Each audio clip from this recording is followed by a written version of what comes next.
Okie dokie, it's time for another Battle Avionic, and this time we're going to be looking at Shatter Burst. Now, originally I thought Shatter Burst was kind of mediocre or really bad. And that was because when you read the description of Shatter Burst and when you have a look at the Wikipedia entry, there does not appear to be a whole lot to it, and by using just what is written, it kind of functions really poorly.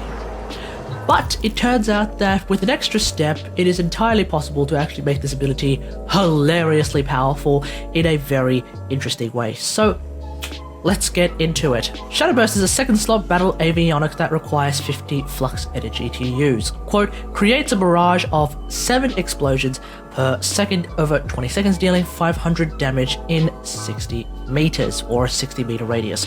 So just on the numbers, it should sound really powerful in the sense that you're effectively doing about 3,500 damage per second. If you use it the way it is described, or as I call it, the set and forget method, it's not actually that good. So here we are in free space, and Shatter Burst functions pretty much like Void Hole.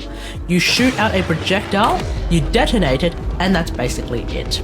Now, as you look at the explosions from the Shatter Burst, what you could probably immediately notice is that one of its main weaknesses from using the set and forget method is simply that enemy fighters that get caught in it could just fly away.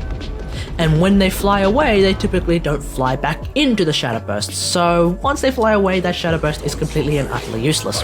Because of this, while it is still rather effective to use the set and forget method by itself on Earth and Saturn to some extent, it's not particularly powerful in the Veil.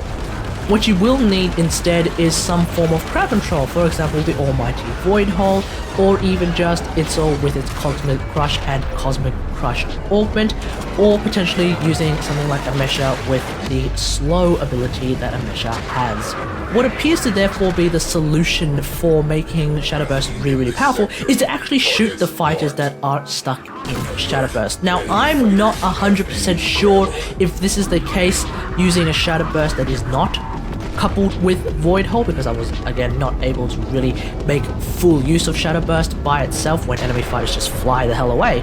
But what appears to happen is when you shoot at enemy fighters inside a Shatter Burst inside a Void Hole, that the damage from Shatter Burst seems to massively ramp up, to the point where there are even cases where enemy fighters like Flax, that are typically a little bit more tanky than usual, they just disappear instantly.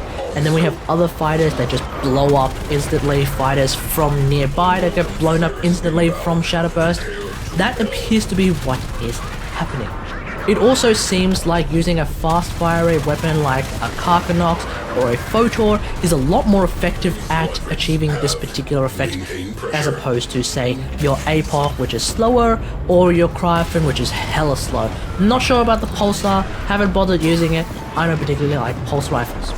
Now, the background footage that you are seeing right now is 2 Karkanoxes, one on the pilot and one of the side guns, wasting around 26 fighters in 30 seconds. It's 30 seconds for the Void Hole duration. And in that Void Hole duration, I want you to notice that whilst I do use 2 Tycho Seeker missiles, the first one does whiff, and the second one is only used against 2 fighters.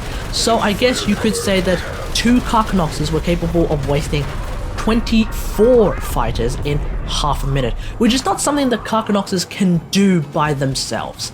So that is the power of Shatter Burst, as far as I can tell at least. Right now, DE still hasn't implemented any damage numbers into the ability, so I really don't know for certain if the trigger point is actually shooting enemies, and also what kind of extra damage I'm getting out of Shatter Burst, because again, I don't have any damage numbers. I can only go off the red diamonds and the speed in which they deplete as I do various different things. One thing I will note is that I'm not 100% sure if it's actually killing a fighter that is the trigger point, as I have tried killing a bunch of fighters using the Tycho Seeker, and that does not seem to ramp up the damage in a similar way to just using a Karkanox, so I'm not entirely sure myself. But if you happen to have it, give it a go. Give it a go with the methods that I have demonstrated in this video. See what you get. If you come up with something, if you notice something else, feel free to leave it in the comments below. Anyway, hope you guys enjoyed this. If you like this video, hit that like button, subscribe for more WarFrame content, and until next time, I'll see you guys later. Thanks for watching. Bye!